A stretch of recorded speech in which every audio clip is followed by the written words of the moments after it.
I always thought relationships were supposed to get better over time. My name is Caleb. I'm 32 years old, living in a small suburban town in Ohio. I've been married to Laura, my wife, for 5 years now. In the beginning, it felt perfect, like something out of a dream. We had our little world. We shared hobbies, took weekend trips, and had that spark that made everything feel easy. I never questioned it. We were happy. But somewhere in the last year, everything shifted. I work as a software developer. I've always had a knack for computers, even though I didn't go to college for it. I started in a call center, climbed up the ladder, and now I make a comfortable living. Laura, on the other hand, has a graduate degree in management and works at a marketing firm. She's ambitious, driven. At least that's what she used to be. Lately, we've felt the pull of our differing worlds. Our work habits started to clash. I've always loved what I do, even though my job can be stressful. I put in my hours, but I get it done. But Laura's different. She's all about striving for that perfect balance. Yet, it never feels balanced. She's stressed, overworked, constantly in meetings, talking about team synergy or some corporate buzzword. At first, I thought it was just the pressure of her career. I could see her pushing herself, staying late at the office, but I didn't think much of it. However, when the pandemic hit, everything changed. Suddenly, we were both working from home. At first, I was excited. I thought we'd get more time together, maybe even rekindle that spark we once had. But instead, we just became more like roommates than partners. She got absorbed in her work. There was always a meeting, an email, a deadline. I started feeling like a ghost in my own home. I'd be sitting in the living room and she'd be glued to her computer, headphones in, completely detached. The silence was deafening. At first I tried to talk to her about it, but she'd just brush it off. "I'm busy, Caleb. You know how it is." I did know how it was, but it didn't make it easier to accept. As the months wore on, the emotional distance between us grew. I began questioning everything. The way she looked at me, the way she spoke, the way she barely interacted with me. She was still physically present, but emotionally, she was a million miles away. And the worst part, I didn't know how to fix it. One night, a month or so into our new routine, I was sitting on the couch after dinner, scrolling through my phone. She was on the other end of the room, hunched over her laptop, typing away. I looked over at her, watching as her face lit up with the glow from her screen. Her lips moved as if she were having a conversation with someone, but I wasn't included in it. I never had been. I hadn't felt part of her life for a long time. "Laura," I said, my voice breaking through the silence. She didn't look up. "I think we need to talk."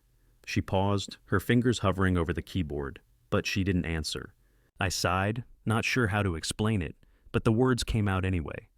"I feel like, I don't know, like we're not really together anymore. I don't know when it happened, but I miss us." She gave me a quick glance, then went back to typing. "I'm sorry, I've just got a lot going on right now. Can we talk about it later?" Later never came. We spent the next several weeks in this same cycle.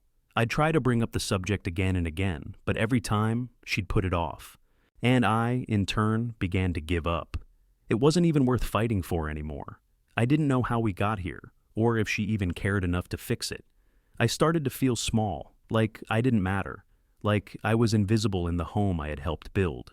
The emotional connection we had, the one I thought we shared, felt like it was slipping through my fingers.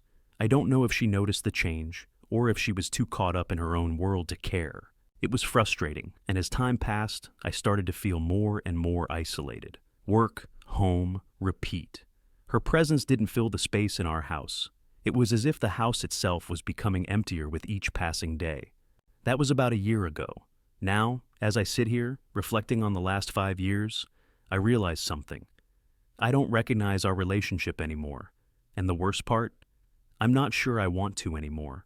A couple of weeks after the lockdown restrictions started to ease, Laura returned to her office. I knew it was coming. She'd talked about it endlessly. The office was finally open again, and she was thrilled to be getting back to some normalcy. For me, though, it felt like the beginning of the end. At first, I was happy for her. She was someone who thrived on structure and deadlines. But when she left for work, something shifted. It wasn't just the routine. It was the atmosphere that changed in our house. I went from feeling like her partner to feeling like a roommate. When she was home, it was as if I wasn't even there. We both worked from home for weeks before she went back, but her attention was elsewhere. She'd stay up late, talking with coworkers over Zoom calls, getting drawn into long email chains, often staying up past midnight, working on presentations for a new marketing campaign. I'd ask how her day was, and the most I'd get was a half-hearted fine.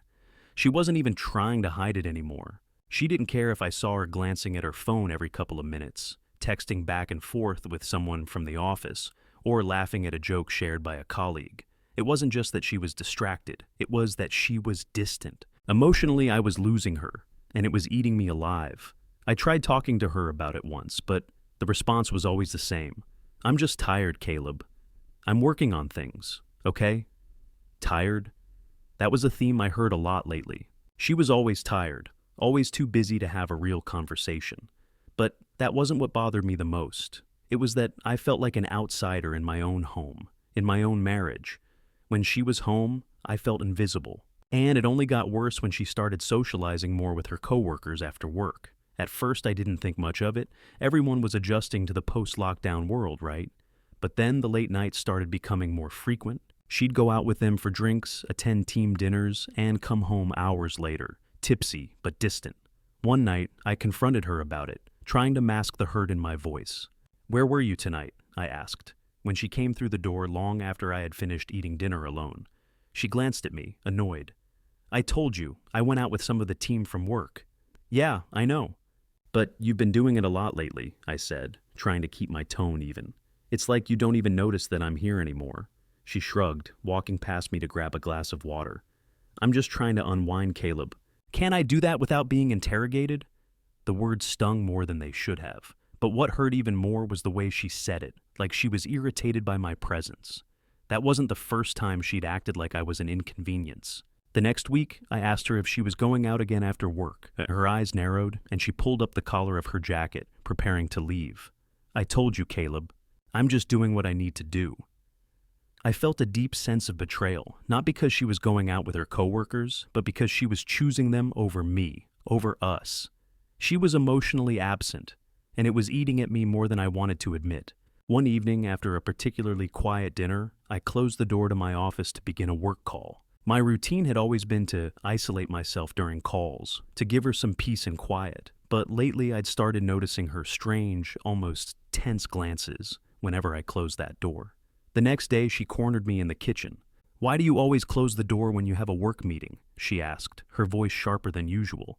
"It makes me feel like you're shutting me out." I froze, unsure how to respond. It was a ridiculous complaint. Wasn't she the one who had been shutting me out for months? "I just need privacy for my calls," I said quietly. "You have your own space. Why does it bother you that I need mine?" Her jaw tightened. "I don't know, Caleb. Maybe because it feels like I'm always the one trying to make things work and you're just not there anymore." That hit me like a punch in the gut. She felt like she was the only one trying, after everything. I was stunned, too stunned to argue back. But inside, a part of me started to fracture. I began questioning everything, our relationship, her commitment to me. I wanted to tell her I felt invisible, that I felt forgotten. But every time I tried to talk, it felt like my words just bounced off her. That night, as she lay beside me in bed, I couldn't shake the growing realization. I wasn't sure if I was still in her life the way I used to be. I wasn't just a partner anymore. I was a background character in a life that didn't seem to include me anymore. And as she drifted to sleep next to me, unaware of the crack that was beginning to form in my heart, I lay there wide awake, wondering if I was the only one still fighting for this marriage. It had been a few days since I'd started to sense something deeper was wrong. I couldn't pinpoint it, but it felt like the distance between us had grown wider. Laura was hardly ever around, and when she was, she seemed like a ghost, a distant figure in the house I used to share everything with. One night, Laura asked me to wipe her old tablet clean. "I want to give it to my sister as a family gift," she explained casually. "You can just reset it for me, right?" It seemed like an innocent request, nothing unusual. After all, we had shared devices before. She used to hand over her phone for me to fix something, or her laptop for a minor update. I agreed, sitting down in front of the tablet after dinner. My hands hovered over the screen, preparing to wipe everything, just as she had asked. But something inside me shifted. The tablet wasn't locked, and as I swiped through, the messages caught my attention. It was like I wasn't meant to see them. Messages exchanged between her and someone I didn't know well, but whom I recognized immediately. her boss. At first I thought I must have misunderstood, but the more I read, the clearer it became. The messages were not just friendly banter, they were intimate. The way he referred to her, babe, miss you, can't wait for tonight. My heart started to beat faster. These weren't work-related conversations. I scrolled down further, almost in a trance, the pit in my stomach growing deeper with every message I read. It confirmed everything I had suspected in the back of my mind, but had never been able to prove. They'd been having an affair for the past 2 months. I could feel my hands trembling as I stared at the screen, the words blurring in and out of focus. It felt like my entire world had just collapsed. I couldn't breathe. My head spun, and I leaned back in the chair, staring blankly at the wall in front of me. Everything we had built, everything I had trusted, was just a lie. The betrayal was suffocating. For a moment, I sat frozen.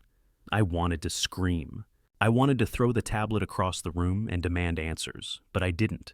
I stayed calm. The last thing I needed was to confront her right now, not without a plan. Not while I was still shaking with anger, confusion, and disbelief. I couldn't confront her tonight, not when I was so blindsided by the discovery. Instead, I took a deep breath, forcing my hands to steady. I downloaded the incriminating messages to a secure cloud storage account. If I was going to do this, I needed to protect myself. I needed to make sure I had evidence. This wasn't something I could just sweep under the rug. The thought of what she had done to me, what she had done to us, ripped through me. I had trusted her. I had given everything I could, and this is what she'd done behind my back. It wasn't just an affair, it was a betrayal of everything I thought I knew about her, about us. After a while, I put the tablet down. I couldn't keep looking at it. It felt too much like an invasion of privacy, even though the truth was staring me in the face. I needed time to process this, to think, to plan. The next morning, I called a lawyer. I knew this was going to be messy, and I needed legal advice on how to proceed. I didn't know what I would do yet, whether I would confront Laura right away or wait for the right moment. But I wasn't going to make a decision out of anger. Not when I could feel that I was still processing the betrayal. The lawyer was calm, collected, and professional as I explained my situation. She gave me advice on how to protect my assets, what steps I needed to take, and how to approach this situation strategically. Divorce. That word echoed in my head as she spoke. My emotions were a whirlwind: disbelief, sadness, anger. But the most overwhelming feeling was betrayal. It wasn't just that she had an affair. It was how I had been completely blind to it. How had I missed the signs? Why hadn't I seen how distant she'd grown? Had I been so caught up in my own work that I hadn't noticed what was happening? Or had she simply stopped caring? As I hung up the phone with the lawyer, a strange calmness settled over me. I still had so much to work through, so many questions that needed answers, but for the first time, I felt like I was in control of something. I had a plan, I had evidence, and I wasn't going to let her betrayal tear me apart. I knew what I needed to do next. It was time to start thinking about my future. It was time to start moving on, even if it meant letting go of everything I had built with her. And as much as it hurt, I knew that was the only way forward. It was early in the afternoon when I made my decision. I'd sat on it long enough, pacing in the quiet of my apartment, replaying every conversation, every moment where I thought we could still fix things. But there was nothing left to fix. She was gone, emotionally, long before I'd even realized. And now, I knew the truth. Laura had betrayed me in a way that I couldn't ignore. I had the evidence, proof of the affair between her and her boss. The messages were burned into my mind, words I couldn't unsee.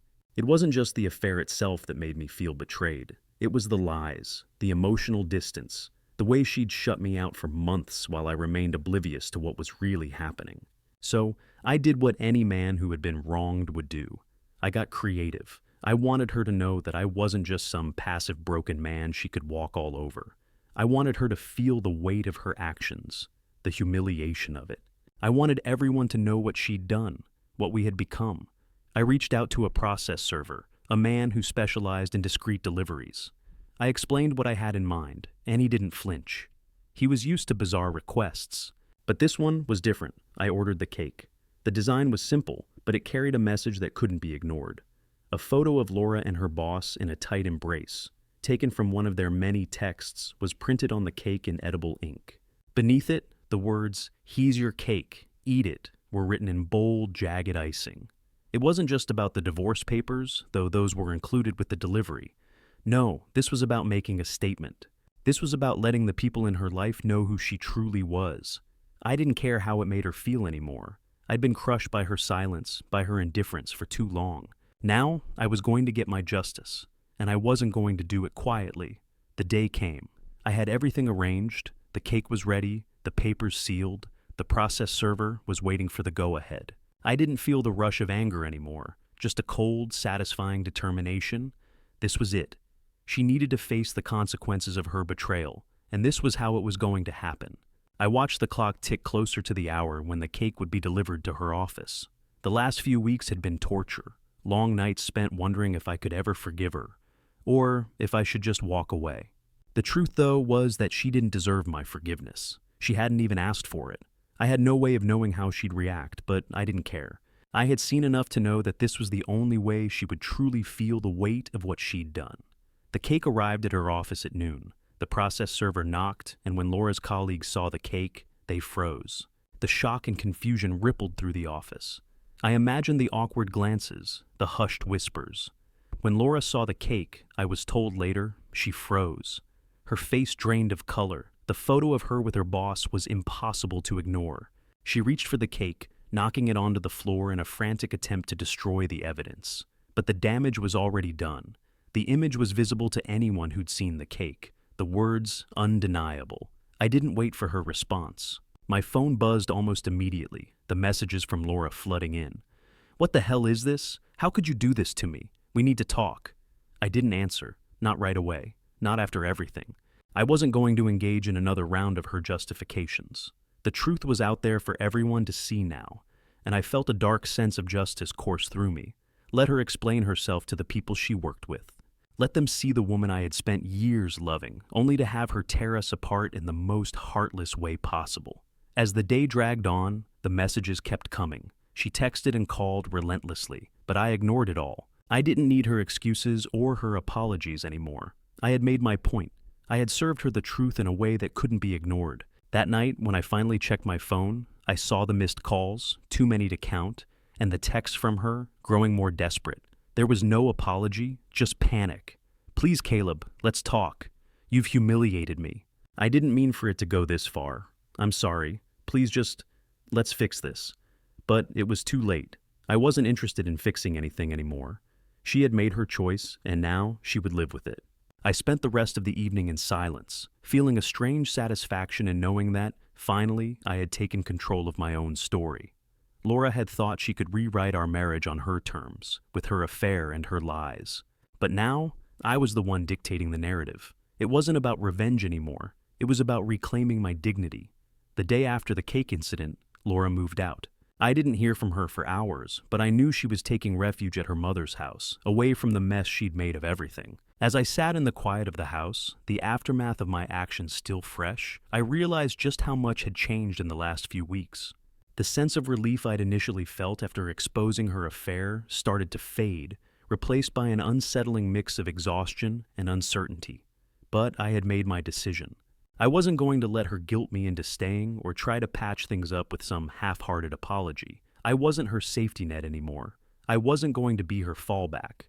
I focused on the practical side of things. My lawyer had given me a list of steps to take to secure my finances. I'd been careful to keep our finances separate since the affair came to light, but now I needed to make sure there was no chance of her accessing any of my accounts. I worked through the list, securing what was mine, and taking steps to ensure that any joint assets were properly accounted for. But more than just the money, I knew I needed to protect my mental health. The last few months had been a whirlwind of emotional neglect and betrayal, and I was feeling the weight of it all. The constant tension, the feeling of isolation, the betrayal, it had all taken a toll. I wasn't sure how to fix myself yet, but I knew I couldn't do it alone. I scheduled an appointment with a therapist. I didn't expect it to work magic, but I needed to talk to someone who could help me process what I was feeling, someone who could help me start to rebuild myself. Laura reached out to me later that afternoon. Her message was simple, but it felt like a punch to the gut.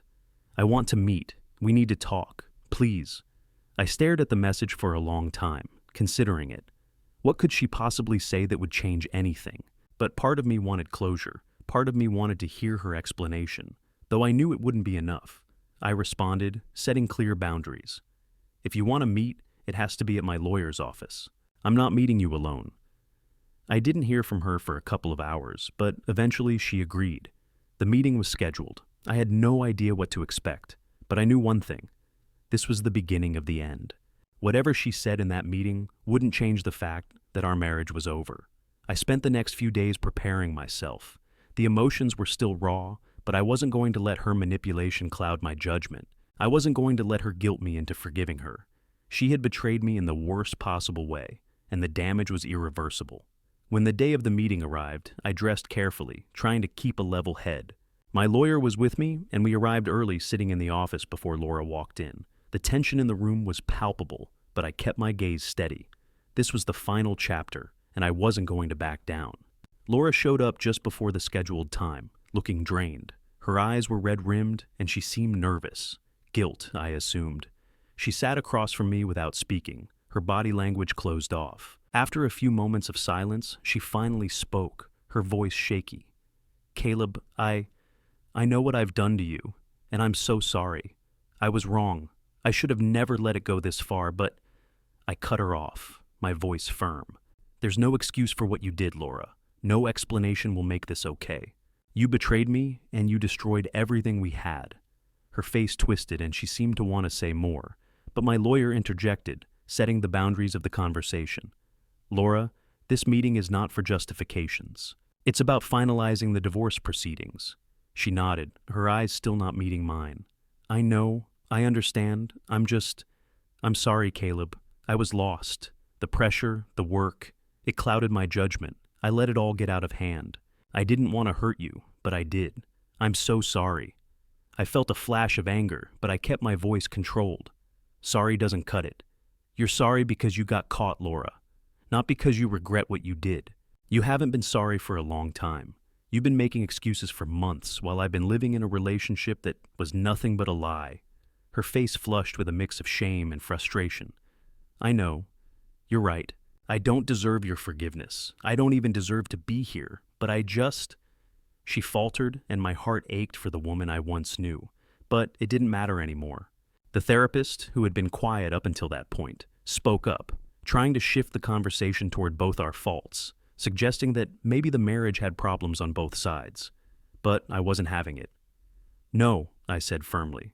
"I won't take the blame for this. This is on you. This was a betrayal that you made, and it's your responsibility." The therapist looked surprised, but didn't push. Laura sat back in her chair, visibly defeated, and for a moment, we all sat in silence. The weight of the situation was heavy, but it was clear. This was over. I turned to my lawyer, signaling that I was done. The paperwork was ready to be finalized. Divorce was inevitable. As we left the office, I didn't feel victorious. I didn't feel any relief, but I felt something new, a sense of closure. This chapter was closing, and whatever came next was in my hands. The day of the meeting arrived. My lawyer had arranged everything, ensuring that the space would be neutral, professional. Laura had agreed to meet at the office, which meant everything was on the table now. There would be no turning back after this. I had spent the last few days carefully considering what I wanted out of this. I knew what I didn't want. More excuses, more half-hearted apologies. I wasn't here for her reasons or her justifications. I was here because the divorce was final, and I needed her to understand that. I arrived at the office early, my lawyer and I sitting in the sterile conference room, the air heavy with anticipation. I could feel the weight of the last few months pressing in on me, the betrayal, the lies, everything that had led us here. When Laura walked in, I could see it on her face before she even said anything. She looked exhausted. Her eyes were swollen, and she looked smaller somehow, defeated. But I wasn't moved, not anymore. She took a seat across from me, her eyes briefly flickering to my lawyer before settling back on me. For a moment, there was silence, heavy and thick, until she finally spoke. "I didn't want this, Caleb," she began, her voice fragile. "I never wanted it to go this far. I know I've hurt you, and I am so sorry. I regret everything." I could hear the sincerity in her voice, but it didn't change the fact that she had already crossed a line that couldn't be uncrossed. I stared at her, my gaze unwavering. "Do you really?" Do you really regret it, or are you just sorry because you got caught? I said, keeping my voice controlled but cold. Because if you were truly sorry, this conversation wouldn't even be happening. You'd have come to me months ago, not after the damage was done. Her face flushed, and she looked down at her hands, fidgeting with the edge of her sleeve. I know. I was scared, Caleb. I didn't know what to do, and then it was too late. I was lost. I let everything spiral out of control. I shook my head. You were never lost, Laura. You just chose not to care about me. You chose not to care about us. And now, here we are. The lawyer cleared his throat, bringing us back to the task at hand. I think it's important we stay focused on the matter at hand, the divorce proceedings. I nodded, grateful for the clarity. I wasn't here to rehash the past, to listen to her emotional turmoil. I was here to end this, to put a final period at the end of our chapter. I don't want an apology, I said, my voice firm. You had every chance to fix this before it got out of hand. You chose not to, and now it's done. Laura's eyes filled with tears. She wiped them quickly, trying to regain her composure. I know I've ruined everything. I love you, Caleb, and I thought you could forgive me. I didn't want to lose you. My stomach twisted at the words. I had loved her once, deeply, but I couldn't feel that anymore. All that was left was the betrayal, and no amount of crying or apologizing would change that. Love doesn't do this, Laura. Love doesn't lie, doesn't deceive. You broke us, and now it's over. I paused, my heart heavy but resolute. I'm not going to pretend this isn't what I wanted. I can't do this anymore. She nodded, tears rolling down her cheeks now, but I didn't look away. She had made her bed, and now it was time for her to lie in it. The therapist, who had been sitting quietly throughout the conversation, spoke up. I think both parties could benefit from acknowledging that marriages are complex. There are always factors on both sides that contribute to the breakdown of a relationship. I turned to the therapist, cutting her off before she could finish her thought. Not this time. This is not about both of us. I didn't cheat. I didn't lie to her. I didn't betray her trust for months. This is on her. The room went silent. I could feel the weight of everyone's eyes on me, but I didn't care. I wasn't here to share the blame. I wasn't here to make her feel better about her choices. Laura's lips trembled as she tried to speak again, but I cut her off. It's done. I don't want to hear any more. The divorce papers are already being processed, and there's nothing left to discuss. She stood slowly, her chair scraping against the floor. She looked at me one last time, her expression a mix of sadness and regret. But there was no love in her gaze, only guilt. I'll sign the papers, she whispered. I don't expect you to forgive me. I hope one day you can understand. I didn't respond. There was nothing to say. The meeting ended, and Laura walked out of the room, leaving me alone with my thoughts. The weight of the divorce, of everything that had led to this moment, settled in my chest. I felt empty, but I also felt a strange kind of relief. It was over, and I was finally free. The lawyer and I discussed the next steps, but I could barely focus on the details. I was done with Laura, done with the pain and confusion. All that was left was to rebuild, and even if I didn't know exactly how to do that yet, I was ready. It was time to move forward, with or without her. The office was quieter than I remembered when I returned to work. I'd been granted extra time off to manage the personal chaos I'd been dealing with, and it was a relief to finally focus on something else. But walking back into the same routine felt strange. The familiar hum of conversations, the buzz of keyboards clicking, it was all so distant now, as if the world had moved on without me, and I had to catch up. I sat at my desk, staring at the screen, but my mind kept drifting back to the last few months. The pain of the affair, the rage, the sense of betrayal, it had all been consuming. But now, as I sat there, the emotional weight was starting to lift. Slowly, the divorce proceedings were moving forward, and Laura was no longer my priority. The thought filled me with a sense of peace. I was learning how to exist without her, how to stand on my own again. I didn't need her approval, her validation. For the first time in a long time, I could focus on myself. I spent the next few weeks getting back into a routine, focusing on work, setting boundaries with my colleagues, and most importantly, taking time for myself. I'd spent so long living in the shadow of the betrayal, letting it dictate my every thought, my every move.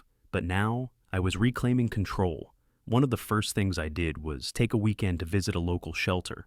The idea of adopting a dog had always been something I'd wanted to do, but Laura had never supported it. She thought pets were a hassle, too much work. But now, without her opinions weighing me down, I could make my own decisions.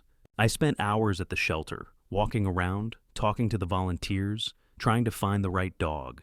Eventually, I met a scruffy mutt with big brown eyes and a playful personality that immediately won me over. His name was Max, and I decided he would be the first of many new decisions I would make on my own. Adopting Max wasn't just about having a companion. It was about taking back control of my life. Every time I saw him wag his tail, I felt a sense of pride. I was moving forward, and it felt good. It felt right. I started to notice other small changes too, things that made me feel like I was finally healing. I joined a gym, something I had always put off in favor of staying home with Laura. I made plans with friends, enjoyed quiet evenings on my own, and most importantly, I stopped feeling sorry for myself. Every day I became a little more myself again. And it wasn't just about keeping busy. It was about finding the strength to stand on my own. I had spent so many years trying to make our marriage work, trying to fix things that were never meant to be fixed. But now, I was learning that it was okay to let go. I wasn't just surviving anymore. I was starting to thrive. The pain of betrayal was still there, lingering in the background. There were days when it hit me harder than others, days when I could still feel the sting of everything she had done. But I was learning how to live with it. I was learning how to live for me. As the divorce moved forward, I felt a strange sense of anticipation, not fear. It was a new chapter, one that I was ready to embrace. There was a world of possibilities out there, and I was no longer shackled by the past. Max curled up beside me as I sat on the couch one evening, his head resting on my lap. For the first time in a long time, I wasn't anxious about the future. I wasn't worried about what would happen next. I knew that whatever came next, I would be okay. I had myself now, and that was enough. The betrayal that had once consumed me was no longer my story. My story was one of recovery, of strength, and of new beginnings. And I was finally ready to start living it.